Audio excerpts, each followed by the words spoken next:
It's no surprise that Kirby and the Forgotten Land has become one of the most successful Kirby games of all time, not only scoring high from reviewers, but also hitting a home run in terms of sales, I think. The ads prove as much anyways. Of course, with the hype surrounding HAL's latest masterpiece comes with it, a growing hunger for DLC. That's right folks, from Pokemon Sword and Shield to Breath of the Wild, the spicy flavor of DLC never seems far from any Nintendo recipe these days. And while numerous people have already made money, discussion videos of this exciting topic, I'm a bit more skeptical. You see, as much as we might crave some good old DLC, HAL Laboratory has rarely ever been one for it. I'm not saying the DLC is impossible, no. I'd be really happy if the Forgotten Land gets the Star Allies treatment, but I'd just like to clarify why maybe we shouldn't raise our hopes up too high. Here are 3 reasons why there won't be any DLC for Kirby and the Forgotten Land. But before that, I have to get to this video's sponsor! Woo, this is so exciting! I've never been sponsored before. Let's see. This video is sponsored by me. Bruh. First up, thank you for all of your support on my cover of Sword of the Surviving Guardian. Keep on sharing it so we can keep up pace with Juno-song's cover. People say that mine is better. Second, and more importantly, recording for the first episodes of both Copyability Class 101 and Kirby Theory are now done. It's just gonna be a nightmare to grab footage and edit for both of them. I'll make a poll on which one you'd rather see first very soon, so just hang tight and please wait, okay?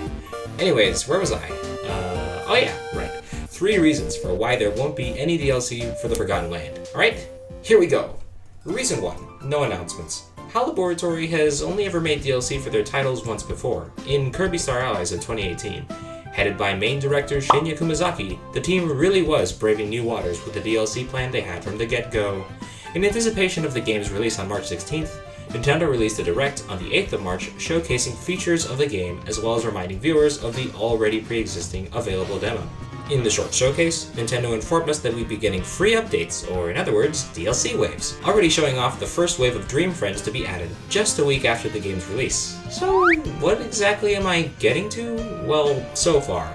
In all of the advertisements and directs featuring Kirby and the Forgotten Land, of which there have been way more than past Kirby games, not gonna lie, not once has DLC ever been mentioned as a part of the game package. The free demo, on the other hand, certainly got mentioned quite a lot. Perhaps Nintendo changed its marketing strategy to be more secretive about future content in the form of DLC? Maybe, but I think this most likely shows us that regardless of whether or not Forgotten Land DLC is in production now, the developers at HAL Laboratory didn't seem to have any plans for it beforehand. Reason 2, a one-and-done deal. Even if the lack of DLC announcements for Kirby and the Forgotten Land doesn't necessarily disprove the possibility of them being in production, I think more evidence for my case can be found by looking through Kirby's history these past 4 years. Kirby Star Allies of 2018 was groundbreaking for being the very first Kirby game with DLC, but what have its successors shown us in terms of HAL's game philosophy? Kirby's Extra Epic Yarn released in March 2019 as a 3DS port of Kirby's Epic Yarn, adding multiple new features and, no DLC. Okay fine, that's just a port. It's not like HAL put that much effort into it to warrant DLC anyway. Next game, Super Kirby Clash released in September 2019, an upgraded version of the original on 3DS, with all new outfits, bosses, remixes, and better online multiplayer, all in HD to boot. The game saw decent success, keeping players invested with grinding and a constant supply of tough foes to face. The game could have easily introduced free DLC with the addition of more unlockables and even tougher bosses to expand on the lore of the game, but no DLC came. Whatever, it was just a better version of an already existing spin-off game. Yeah, sure, it was pretty good, but who gives DLC to spin-offs? Bruh. Well, that's a spin-off of an actual game that costs actual money. Well, that's a spin-off that actually costs money. Super Kirby Clash didn't even cost a single cent. Kirby Fighters 2 is perhaps the greatest spin-off title in the series' long history. Releasing in September of 2020, the $20 eShop title brought with it fantastic graphics, a killer soundtrack, multiple battle modes, a stable online multiplayer experience, enjoyable grinding, unlockable cosmetics, fan service, character development, and one of the best 2D boss fights in the entire series, all supported by an impressively complex battle system. The currently active Kirby Fighters 2 community can attest to that. Alright, we get it. You're gonna say that the game had so much potential for DLC, should have gotten DLC for its active player base, but never did. Woo! Wow, you're so impressive, Pete. Wow, good job. Thank you. You can leave now. Do you get it now, guys? To me, it seems like HAL tried doing DLC for Star Allies, saw the fans complaining about their methods, and never tried it again since, which leads to my final point. Reason 3. A complete game. It's an open secret that my biggest Nintendo hot take is actually liking the finish it later approach that the company has been doing for games like Mario Tennis Aces, Kirby Star Allies, and many other titles. In the eyes of many casual critics, Kirby Star Allies was perhaps one of the worst offenders of this corporate strategy, feeling rushed and overly simplistic to many longtime fans. This has led some to speculate that the Star Allies DLC was a backup plan by HAL Laboratory to make up for the quote-unquote incomplete game that was Star Allies version 1.0. However, based on a Kotaku interview with Shinya Kumazaki himself, the truth of the matter was that this was their design philosophy going into the game from the very start. And look where it got them in terms of sales. Baby's first Kirby game has its perks.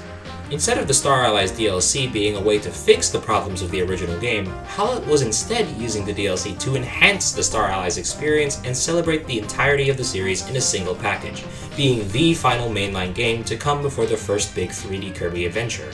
Still, even if HAL created the Star Allies DLC for the purposes of fixing an incomplete game, can the same really be said for Kirby and the Forgotten Lands potential DLC? I have not heard a single voice out there trying to say that the Forgotten Land is an incomplete game. Not one. And that is a great thing.